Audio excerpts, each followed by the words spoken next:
Hello प्यारे मित्रों, स्वागत है आप सभी का हमारे यूट्यूब चैनल अरुण स्टडी में।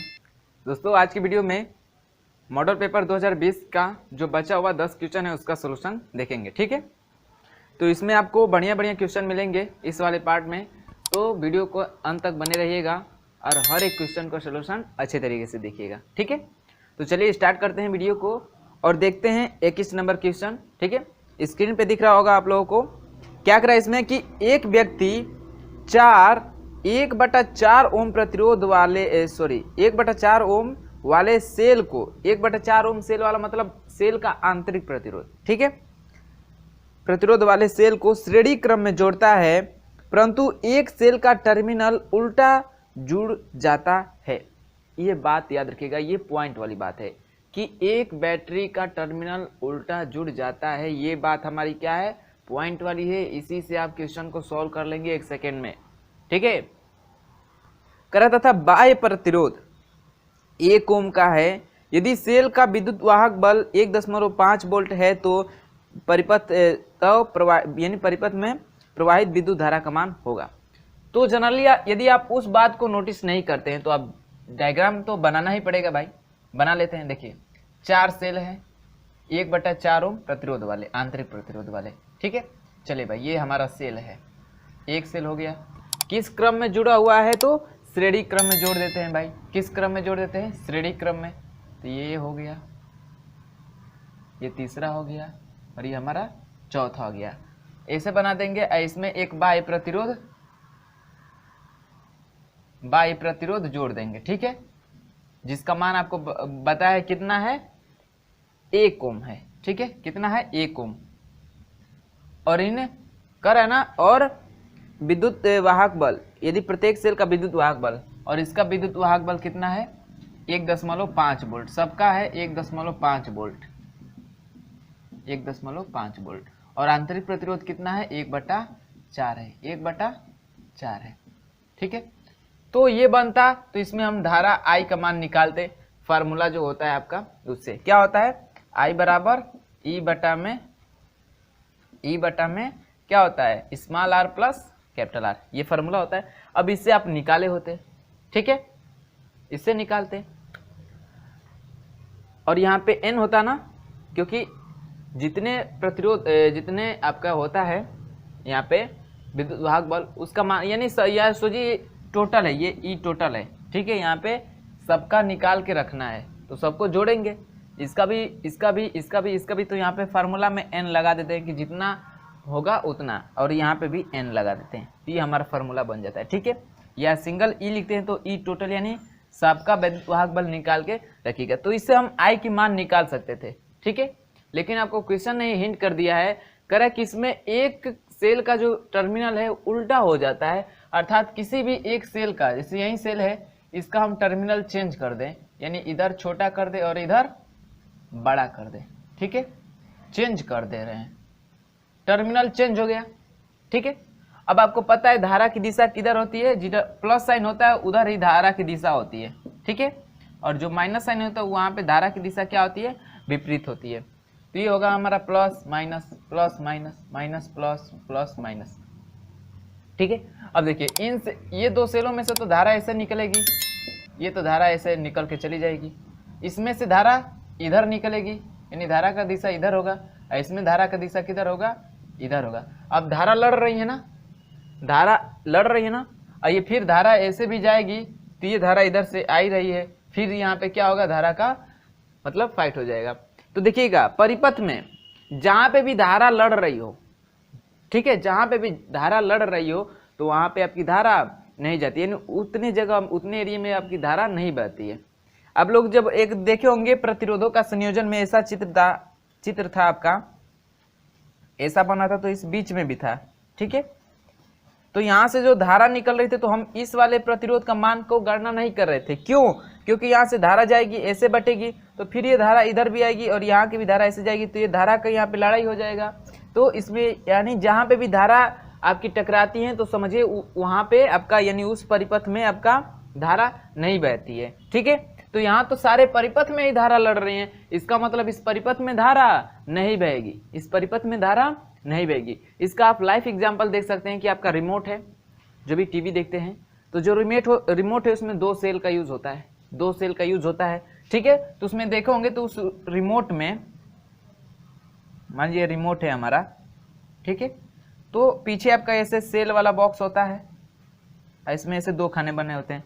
तो मान लीजिए इधर एक प्लस होता है, इधर माइनस, तो इधर प्लस होता है तो इधर माइनस, ऐसे होता है, या किसी किसी में सीधे सीधे जो जैसे भी हो, ठीक हो। तो यदि ऐसे हो तो क्या करिए, इधर प्लस है इधर माइनस है, इधर माइनस और इधर प्लस लगा रहे हैं, तो आप लोग क्या करिएगा, एक बार सेल को चेंज कर दीजिए, दोनों की डायरेक्शन एक ही रख दीजिए। जैसे इधर प्लस लगा रहे हैं, प्लस वाला पहले सेल का इधर प्लस वाला लग रहा है, इधर माइनस वाला, तो दूसरे सेल का भी इधर प्लस वाला लगा दीजिए, माइनस वाला, ठीक है। यानी एक बार देखिएगा तो रिमोट काम ही नहीं करेगा। क्यों?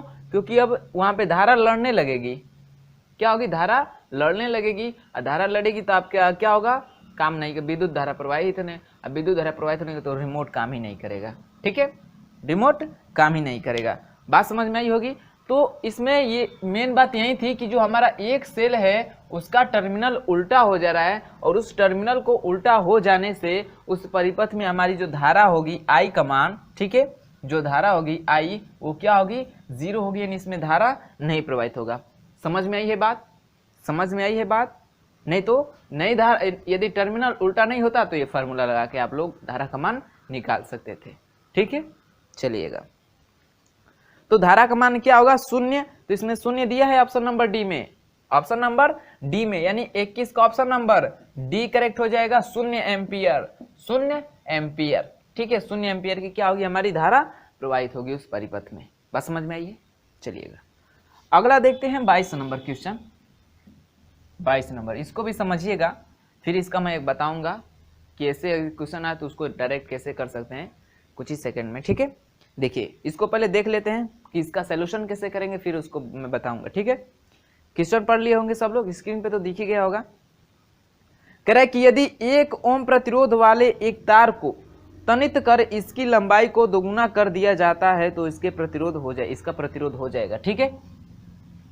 कह रहा है कोई तार है, ये मान लीजिए तार है, उस समय इसकी लंबाई क्या है, L है। क्या किया जाए, इसको खींच के इसको बढ़ा दिया जा रहा है, बढ़ा देने पे इसकी लंबाई क्या हो जा रही है, 12 हो जा रही है, यानी जो L था अब 12 हो जा रहा है।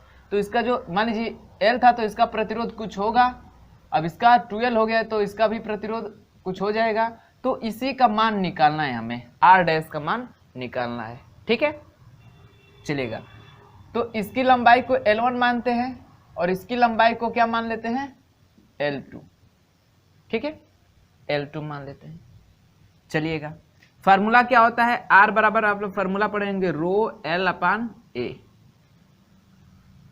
चलिए ये लंबाई को हम L1 L2 नहीं मान रहे हैं, इसको छोड़ दीजिए, ठीक है, L और 12 मान ले रहे हैं, ठीक है। तो इक्वेशन तो ये बनेगा, मान लीजिए लंबाई L होगा तो इसका अनुप्रस्थ काट का क्षेत्रफल A होगा, ठीक है। चलिएगा A होगा, ठीक है।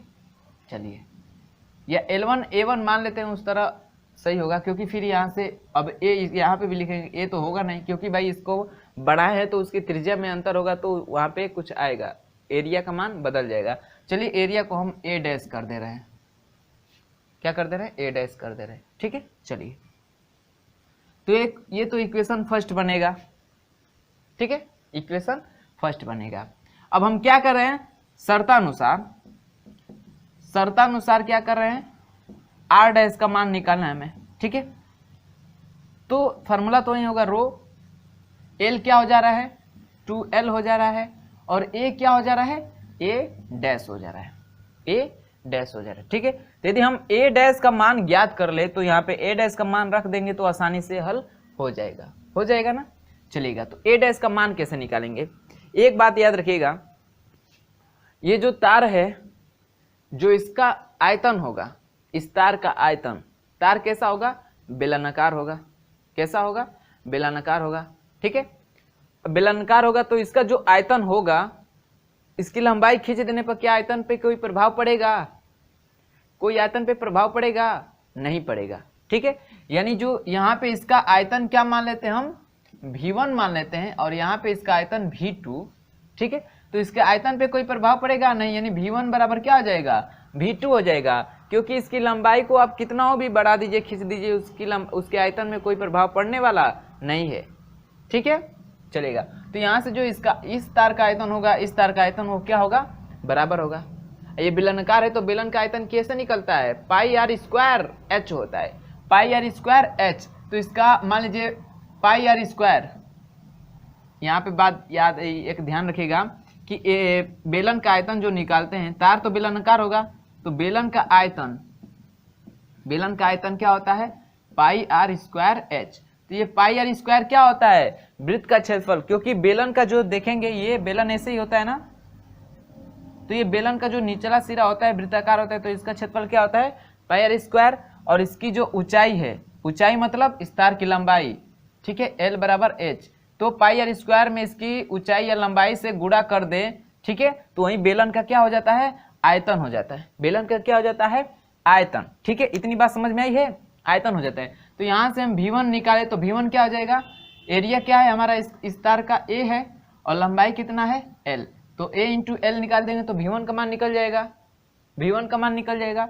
अब बराबर V2 का मान क्या होगा, तो इसका भी लंबाई होगा, तो लंबाई कितना है 2L है और एरिया कितना है इसका, तो A डैश है, A डैश है। हम यहाँ से A डैश का मान निकाल लेंगे कैसे, देखिए L से L कट जाएगा और A डैश बराबर क्या हो जाएगा, A डैश बराबर ये 2 गुणा में है तो कहाँ चला जाएगा, भाग में, यानी A/2 हो जाएगा। यानी लंबाई को हम दोगुना करेंगे तो उसका जो एरिया होगा क्या हो जाएगा, आधा हो जाएगा। यहाँ से कैलकुलेशन आपको निकल गया है, यदि लंबाई को दोगुना करेंगे तो एरिया क्या हो जाएगा, आधा हो जाएगा। यहीं से आपका ट्रिक बनेगा, बात यहाँ से याद रखिएगा, ठीक है, कि लंबाई को दोगुना किए तो क्षेत्रफल आधा हो गया है। यदि हम लंबाई को इसी प्रकार, ठीक है, इसी प्रकार यदि हम लंबाई को क्या करें, 3 गुना करें, लंबाई को 3 गुना करेंगे तो यहाँ पे 3L होगा, फिर L से L कटेगा, A डैश का मान निकालेंगे तो A/3 आ जाएगा, यानी कितना हो जाएगा, एरिया जो होगा वो क्या हो जाएगा, A डैश क्या हो जाएगा, पहले का 3 भागा हो जाएगा, पहले का 3 भागा हो जाएगा। उसी तरह यदि हम लंबाई को 4 गुना करें, लंबाई को 4 गुना करें तो जो एरिया होगा A डैश का मान वो क्या हो जाएगा, पहले एरिया का कितना हो जाएगा, चौथाई हो जाएगा। यहाँ से ये कैलकुलेशन निकला है, समझ में आई बात है, चलिएगा। तो ये तो रहा उसकी बात, ये पॉइंट याद रखिएगा, कैसे करेंगे तो वैसे होगा, ठीक है। आते हैं मेन मुद्दा पे कि हम A डैश का तो मान निकाल लिए, A डैश का मान यहाँ पे रख के हम R डैश का मान निकालेंगे, कितना प्रतिरोध हो जाएगा। तो R डैश बराबर क्या हो जाएगा, रो 2L अपान A डैश का मान कितना है, A/2 है। आपको पता है कि ये बटे का बटा होता है तो बटा वाला ऊपर चला जाता है, यानी इसका इसमें मल्टीप्लाई हो जाएगा, ठीक है। तो क्या हो जाएगा, R डैश बराबर 2 दूना के 4, 2 दूना के 4, और इसको लिख लेते हैं रो L/A, लिख सकते हैं इसको, 2 का इसमें गुणा करेंगे, ये समझिए रो का इसमें गुणा ही है, क्या है, रो 2L है, या इसको लिख सकते हैं 2 रो L, फिर 2 से गुणा करेंगे तो हो जाएगा 4 रो L/A, ठीक है। अब देखिए समीकरण 1 से रो L/A, रो L/A की जगह पे हम क्या लिख सकते हैं, R, यानी जो R डैश का मान हो जाएगा वो 4R हो जाएगा, यानी जो पहले प्रतिरोध होगा उसका कितना हो जाएगा, 4 गुना हो जाएगा, कितना हो जाएगा, 4 गुना, ठीक है, 4 गुना हो जाएगा। अब याद रखिए बात, इसी तरह अब क्या हम निकाल सकते हैं, इसी तरह देखिए लंबाई को 3 गुना किए हैं तो एरिया कितना हो गया, 1/3। तो हम ये लंबाई की जगह पे यहाँ पे 3L हुआ होता, यहाँ पे बटे में जो A/2 लिखे हैं तो यहाँ पे 1 डैश का मान 1/3 है, तो यहाँ पे 3L हो जाता है, यहाँ पे 1/3, तो फिर 3 को ले जाते हैं तो ऊपर 3 के 9 गुणा होता ना, यानी 9 गुना हो जाता है। फिर 4L को 4 गुना कर रहे हैं, यानी L को 4 गुना कर रहे हैं तो एरिया क्या हो जा रहा है, चौथाई हो जा रहा है। तो यहाँ पे 4L होता है, फिर यहाँ पे A/4 होता है, 4 का फिर गुणा करते, 4 का 4 में गुणा, 4 चौके 16। अर्थात यहाँ से हम ये कैलकुलेशन निकाल सकते हैं कि यदि हम, ठीक है, लंबाई को यानी यहाँ से जो लंबाई है R और लंबाई में अनुपात क्या है कि जो लंबाई को जितना गुना कर रहे हैं उसका क्या कर दीजिए, यानी यहाँ से R बराबर क्या हो जाएगा, L², लंबाई को जितना गुना कर रहे हैं उसका उतना स्क्वायर, उसका स्क्वायर कर दीजिए, यानी यहाँ पे गुना स्क्वायर कर दीजिए, लिख दीजिए जाए R बराबर गुना का स्क्वायर, यानी कितना गुना कर रहे हैं, 2 गुना कर रहे हैं तो 2 का स्क्वायर कर दीजिए, 3 गुना कर रहे हैं तो 3 का स्क्वायर कर दीजिए, 4 गुना कर रहे हैं तो 4 का स्क्वायर कर दीजिए, 5 गुना कर रहे हैं तो 5 का स्क्वायर कर दीजिए। तो ये लंबाई पे है, कहाँ पे है, लंबाई से, ठीक है, लंबाई में रिलेटेड। यदि हम किसी तार की लंबाई को बढ़ा रहे हैं, घटा रहे हैं, ठीक है, तो उसकी जो प्रतिरोध है उस पर क्या प्रभाव पड़ेगा, उसका मान ये है, ठीक है। तो अब यहाँ से आप डायरेक्ट कर सकते हैं ना कि खींच के 3 गुना करेंगे तो क्या करिएगा, डायरेक्ट कितना गुना करें, 3 गुना, तो r बराबर 3 का स्क्वायर यानी 9 गुना हो जाएगा। कितना हो जाएगा, 9 गुना हो जाएगा, ठीक है। तो ये तो बात रही तब की, लेकिन बात क्वेश्चन की कर रहे हैं तो इसमें क्या कर रहा है कि 2 गुना किया गया है, लंबाई को 2 गुना, और 2 गुना किया गया है तो 2 का स्क्वायर करेंगे 4 गुना आ जाएगा। और यहाँ पे सोल्यूशन किए तो कितना आया है, 4 गुना, यानी पहले प्रतिरोध का 4 गुना हो जाएगा। कितना हो जाएगा, 4 गुना। बात समझ में आई है, बात समझ में आई है। तो ये बात याद रखिएगा कि जितना गुना कर रहे हैं लंबाई को तो उस लंबाई का स्क्वायर कर दीजिएगा, उतना गुना प्रतिरोध उसका बढ़ जाएगा, ठीक है। बात समझ में आई है, चलिएगा। तो 4 गुना हो जाएगा। ऑप्शन कौन सा करेक्ट हो जाएगा, ऑप्शन 4 ओम, डी में दिया है ना, पूछा है ना कि इसका प्रतिरोध हो जाएगा कितना, 4 ओम हो जाएगा, 4 गुना बढ़ जाएगा, 4 ओम हो जाएगा, ठीक है। यानी इसका भी ऑप्शन नंबर डी करेक्ट हो गया है, 22 का भी ऑप्शन नंबर डी और 21 का भी ऑप्शन नंबर डी करेक्ट हो गया है, ठीक है दोस्तों। चलिएगा, नोट करिएगा, ठीक है, इतना नोट करिए, फिर आगे सॉल्व करते हैं।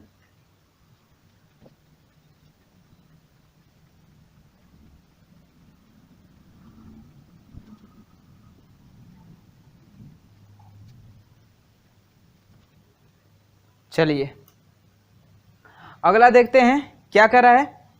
विद्युत विभव है 23 नंबर क्वेश्चन में, विद्युत विभव क्या है। तो विभव की परिभाषा तो सबको पता है कि अनंत से किसी आवेश को वैद्युत क्षेत्र में लाने में जितना कार्य किया जाता है उसे वैद्युत विभव कहते हैं। अब वैद्युत विभव का फार्मूला होता है क्या, W/Q। एकांक आवेश को वैद्युत क्षेत्र में लाने में जितना कार्य किया जाता है उसी को बोलते हैं वैद्युत विभव, ठीक है। और जो वैद्युत विभव होता है इसका मात्रक क्या होता है, मात्रक तो जूल प्रति कूलाम, या इसी को क्या कहते हैं, वोल्ट कहते हैं, विभव वोल्ट कहते हैं, ठीक है। और इसकी बात करें यूनिट यानी सदिश है कि अदिश, तो जो विद्युत विभव है एक क्या है, अदिश राशि है। क्या है, एक अदिश राशि है, ठीक है। और हमसे इसी के बारे में पूछा है कि विद्युत विभव है सदिश है कि अदिश है, ना तो अदिश ना तो सदिश, ये क्या है, हमारी अदिश राशि है। यानी 23 का ऑप्शन कौन सा करेक्ट हो जाएगा, 23 का ऑप्शन नंबर अदिश, ऑप्शन नंबर बी करेक्ट हो जाएगा, ऑप्शन नंबर बी करेक्ट हो जाएगा, ठीक है। बात समझ में आई है। चलिए अगला देखते हैं। अगला है 24 नंबर क्वेश्चन। क्या कह रहा है इसमें कि एक बिजली के हीटर को गर्म करने वाली कुंडली जिस पदार्थ की बनी होती है उसकी विशेषता है। सबसे पहले बात, जो हीटर होता है उसकी जो कुंडली होती है किसका बना होता है, पता है सबको, जी हाँ पता होगा सबको, किसकी बनी होती है, नाइक्रोम की। तो जो कुंडली बनी होती है हीटर की जो कुंडली होती है, कुंडली वो किसकी होती है, तो नाइक्रोम की होती है। किसकी होती है, नाइक्रोम का। जो नाइक्रोम होता है यानी नाइक्रोम यह उच्च विशिष्ट प्रतिरोध वाली, उच्च विशिष्ट प्रतिरोधकता वाला होता है।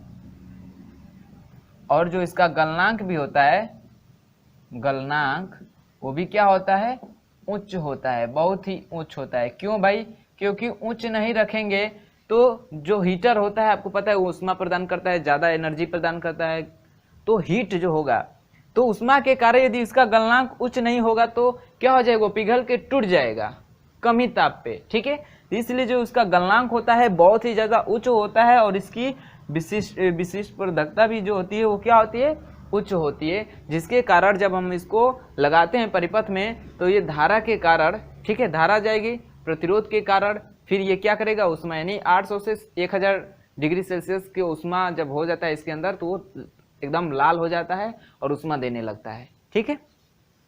तो जो हीटर होता है, जो कुंडली होती है नाइक्रोम की बनी होती है, सबको पता है, और नाइक्रोम की बनी होती है, साथ साथ ही उसका क्या होना चाहिए, उच्च विशिष्ट प्रतिरोधकता वाला होना चाहिए और गलनांक उच्च होना चाहिए उसका, ठीक है।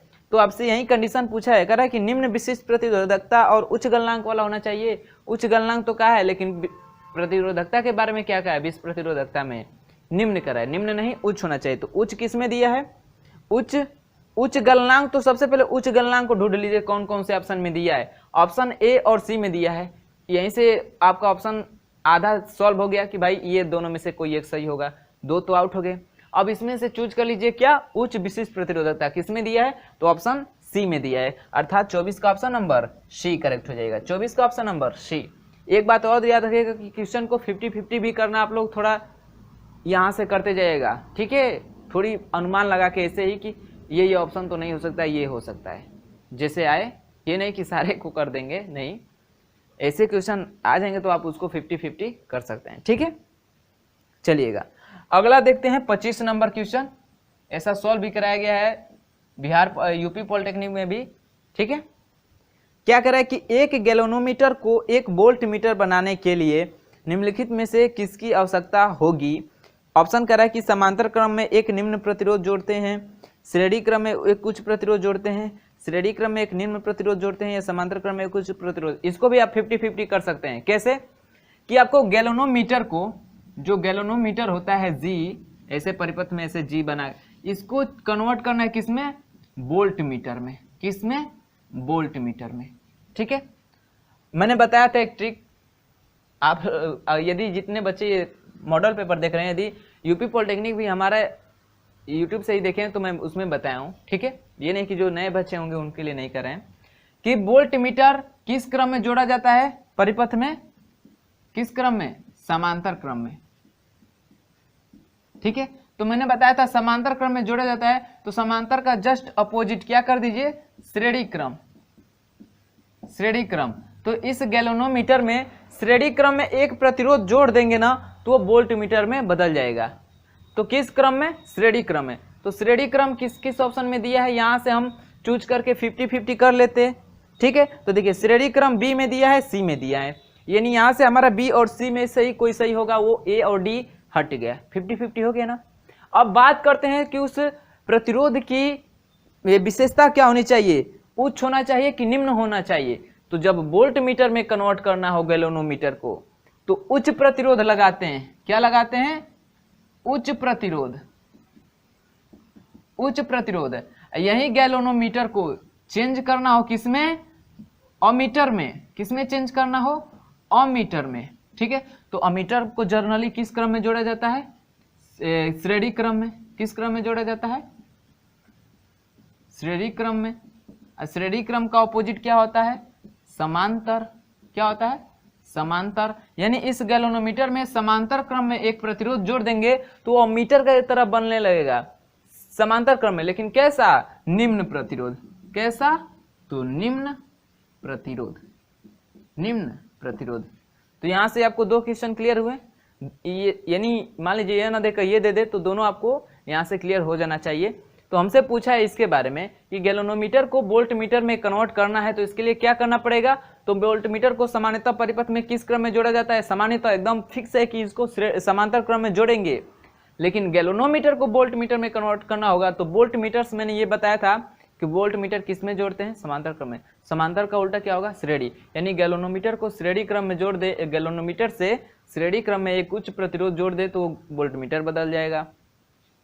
इसी गैल्वेनोमीटर को अमीटर में चेंज करना, तो अमीटर को किस क्रम में जोड़ा जाता है परिपथ में, सामान्यतः श्रेणी क्रम में। श्रेणी का उल्टा समांतर, यानी इस गैल्वेनोमीटर में समांतर क्रम में एक निम्न मान का प्रतिरोध जोड़ दिया जाए तो वो अमीटर में कन्वर्ट हो जाता है, ठीक है। बात समझ में ये। तो हमसे पूछा क्या था, वोल्ट मीटर में कन्वर्ट करना है, तो उसके लिए उच्च प्रतिरोध और श्रेणी क्रम चाहिए। तो श्रेणी क्रम तो बी और सी में दिया था, उच्च प्रतिरोध किस में दिया है, तो बी में, अर्थात 25 का ऑप्शन नंबर बी करेक्ट हो जाएगा। 25 का ऑप्शन नंबर बी करेक्ट हो जाएगा। बात समझ में आई है। चलिएगा इतना नोट करिएगा, फिर आगे सॉल्व करते हैं। नोट करिएगा इतना। चलिएगा 26 नंबर क्वेश्चन देखिए। 26 नंबर क्या कह रहा है कि एक 220 वोल्ट 100 वाट के बल्ब को 110 वोल्ट के बीच से जोड़ा जाता है, बल्ब द्वारा खपत शक्ति होगी, ठीक है। यानी आपको एक बल्ब है, ठीक है, और इस बल्ब पे लिखा है, यानी बल्ब है 220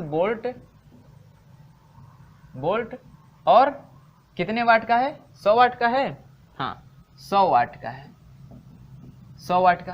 तो ये किसका मान है, V का मान, ये किसका मान है, P का मान है, ठीक है।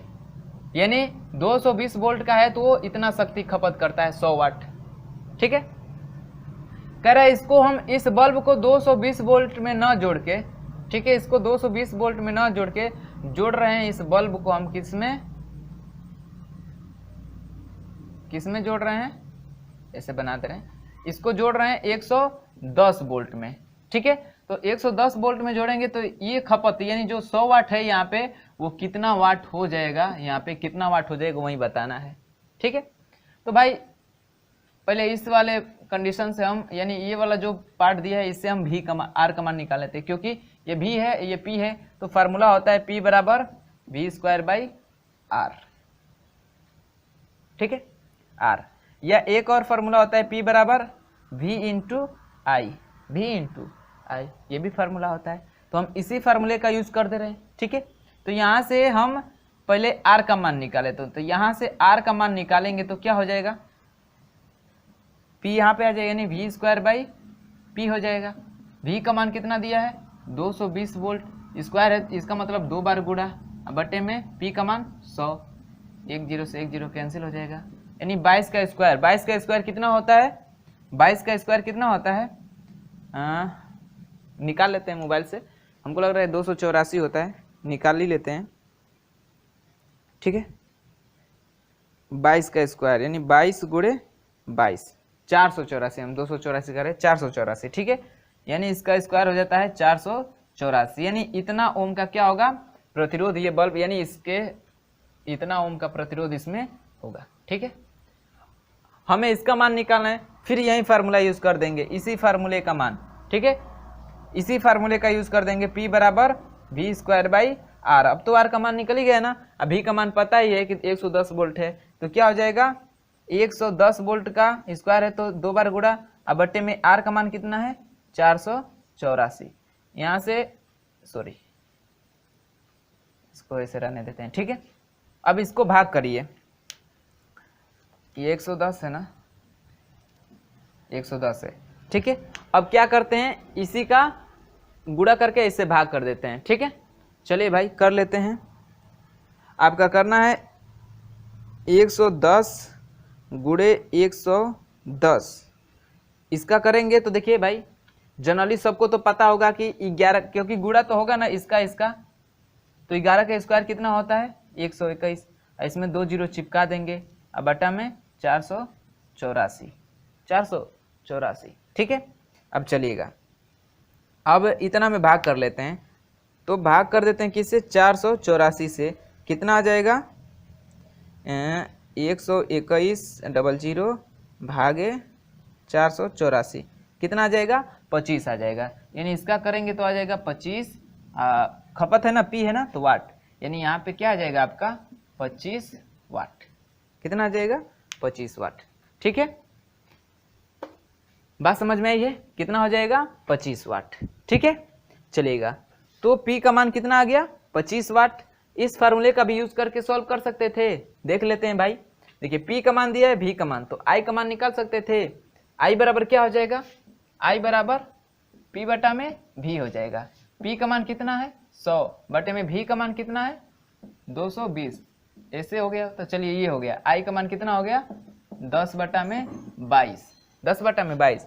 P का मान निकालना है तो P बराबर फिर वही फार्मूला लगेगा V इंटू आई, और V का मान कितना है 110 है, अब बटे में I का मान कितना है 10 बटा में 22 है, 10 बटा में 22 है, ठीक है।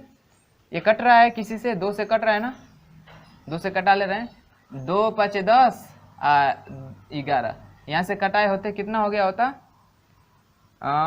11 एकम में 11, 11 एकम में 11 यानी 10, ये पे गुणे पे 5, यानी कितना हो जाता है 50 वाट आता है, 50 वाट आ रहा है, ठीक है। और यहाँ पे किए तो कितना है 25 वाट।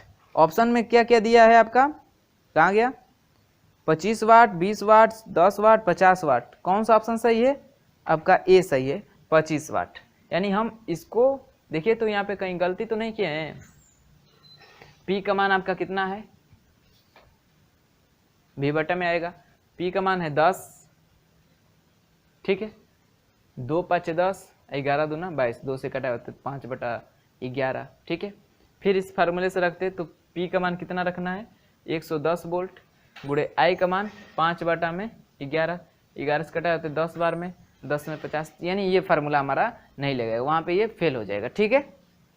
चलिएगा तो दोनों से यूज देख लिए, ये हमारा फेल हो गया है, ठीक है।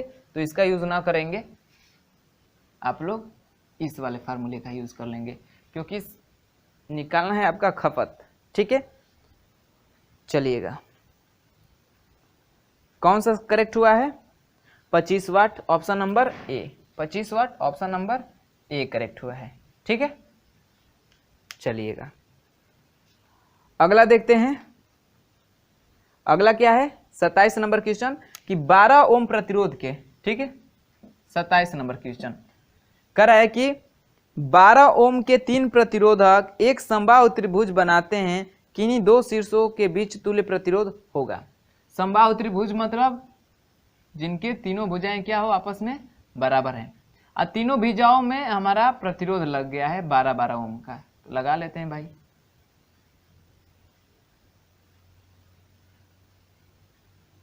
ठीक है, इसका शीर्ष ए बी सी मान लेते हैं, ठीक है। कर है किन्हीं 2 शीर्षों के बीच इसका तुल्य प्रतिरोध बताइए, किन्हीं तो दो सिरों के बीच सबका मान है कितना 12 ओम, कितना है 12 ओम। तो देखिए यदि हम ये सिरा और ये सिरा पकड़ रहे हैं तो इसको धके फैला के खींचेंगे तो ये और ये क्या हो जाएंगे श्रेणी क्रम में हो जाएंगे, और उसका तुल्य प्रतिरोध निकाल के फिर ये समांतर क्रम में जुड़ जाएगा, तो ऐसे निकाल लेंगे। या फिर इस सिरे को पकड़ेंगे तभी खींचेंगे तो ये 2 श्रेणी क्रम में हो जाएगा, एक समांतर क्रम में। तो किसी भी सिरे को पकड़ेंगे 2 सिरों को तो एक ये जो 2 भुजाएं हैं समान एक श्रेणी क्रम में हो जाएंगे, या तीसरी भुजा उन दोनों भुजाओं से समांतर क्रम में हो जाएगी, ठीक है। तो चलिए निकाल लेते हैं हम लोग ए और सी के बीच, ए सी के बीच तुल्य प्रतिरोध, तुल्य प्रतिरोध, ठीक है। तो ए और सी के बीच निकालें, इसको जब फैलाएंगे ना तो ऐसे बन जाएगा आपका, छोटा सा यहाँ पे बना दे रहे हैं, ऐसे बन जाएगा, ये 12 ओम, ये 12 ओम, ये 12 ओम। तो श्रेणी क्रम में के जानते हैं, डायरेक्ट जोड़ देंगे तो 12-12 कितना हो जाएगा 24, 12-12 कितना हो जाएगा 24, यानी यहाँ पे हम एक प्रतिरोध लगा सकते हैं डायरेक्ट कितने ओम का, तो दोनों को जोड़ दीजिए कितना हो जाएगा 24, यानी 24 ओम का हम प्रतिरोध लगा देंगे। एक 12 ओम का है, अब एक 12 ओम एक 24 ओम किस क्रम में है, अब श्रेणी क्रम में, तो निकाल देंगे एसी के बीच जो तुल्य प्रतिरोध हो जाएगा श्रेणी क्रम में। आर बराबर क्या होता है, 2 प्रतिरोधों के लिए फार्मूला लिखवाए होंगे या बताए होंगे आप लोग को, आप लोग यूपी पॉलिटेक्निक की थ्योरी वीडियो देख लेंगे सारे, क्योंकि बताए हैं कि सभी थ्योरी वीडियो आप लोग पढ़ लीजिएगा यूपी पॉलिटेक्निक के, ठीक है, क्योंकि चैप्टर सेम है। तो उसमें बताया होगा कि आर बराबर फार्मूला यानी 2 प्रतिरोध श्रेणी क्रम में जोड़े हों, तो मान लेते हैं ये R1 है और ये R2 है, तो क्या होता है तुल्य प्रतिरोध R बराबर R1 इंटू R2 बटे में R1 प्लस R2, यह होता है हमारा फार्मूला, ठीक है। तो यहाँ से रख दीजिए R1 का मान कितना है 12 गुणे 24 बटे में 12 प्लस 24, क्या हो जाएगा 12 गुणे 24 बटे में जोड़ दीजिए 4 2 6 और 2 1 3, 12 3 36, 3 8 24, यानी कितना आ जाएगा 8 ओम आ जाएगा, यानी तुल्य प्रतिरोध कितना आ जाएगा 8 ओम का आ जाएगा, 8 ओम, ठीक है।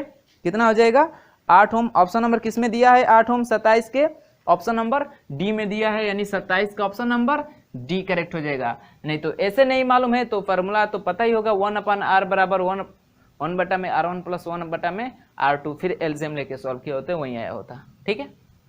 तो 2 प्रतिरोध दिए हो तो डायरेक्ट ये फार्मूला यूज कर लीजिएगा समांतर क्रम के लिए। किस क्रम के लिए, समांतर क्रम के लिए। श्रेणी के लिए तो डायरेक्ट जोड़ देते हैं, जैसे 12 प्लस 12 जोड़ दिए थे 24 हो गया है, ठीक है। चलिएगा अगला देख लेते हैं 28 नंबर क्वेश्चन। 28 क्या कह रहा है कि एक आदर्श सेल का आंतरिक प्रतिरोध का मान होता है, एक आदर्श सेल या एक आदर्श अमीटर का जो शून्य प्रतिरोध होता है वो क्या होता है, शून्य होता है। क्या होता है, शून्य। तो आदर्श सेल के लिए जो आंतरिक प्रतिरोध होता है वो क्या होता है, शून्य होता है, 0 ओम का होता है, ठीक है, 0 ओम। ऑप्शन कौन सा करेक्ट हो जाएगा? शून्य। ऑप्शन नंबर ए करेक्ट हो जाएगा। 28 का ऑप्शन नंबर ए। बात याद रखने वाली है, भेजा में बैठा लीजिएगा, ठीक है। जब भी ऐसा क्वेश्चन आए तो उसको टिक कर लीजिएगा शून्य पे। अगला देख लेते हैं 29 नंबर क्वेश्चन, और 2 क्वेश्चन है, 29 30 खत्म हो जाएगा आपका। कह रहा है विद्युत विश्लेषण या विद्युत विच्छेदन का नियम किसने दिया था? तो विद्युत विश्लेषण या विद्युत विच्छेदन का जो नियम है किसका है? किसका है? फैराडे का।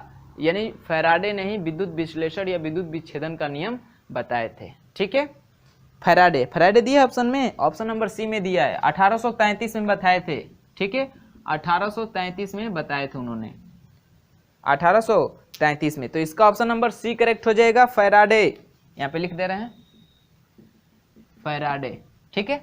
Faraday option number c correct हो जाएगा 29 का। बात समझ में आई है? चलिएगा, इतना नोट कर लीजिएगा। और बचा है हमारा लास्ट क्वेश्चन 30 नंबर क्वेश्चन, ठीक है। लास्ट क्वेश्चन 30 नंबर कहाँ गया जी? 30 नंबर, ठीक है। देखिएगा, दिखा रहे हैं आपको स्क्रीन पे कि फ्लेमिंग के बाएं हाथ के नियम में मध्य अंगुली किसकी ओर इंगित करती है? फ्लेमिंग के बाएं हाथ का नियम।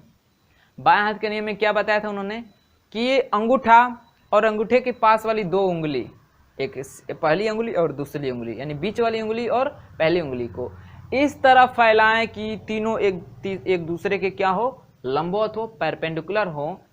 तो इसमें जो पहली ये वाली जो अंगुली है ये चुंबकीय क्षेत्र को दर्शाती है।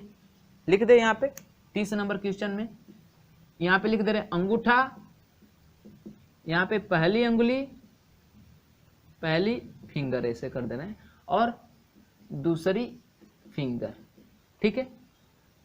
फिंगर FING कर दे रहे हैं, चलिए ठीक है, फिंगर। तो देखिएगा इसके आगे लिख देंगे कि इसको इंडिकेट करता है। दिखाई दे रहा है ना? देख ले रहे हैं?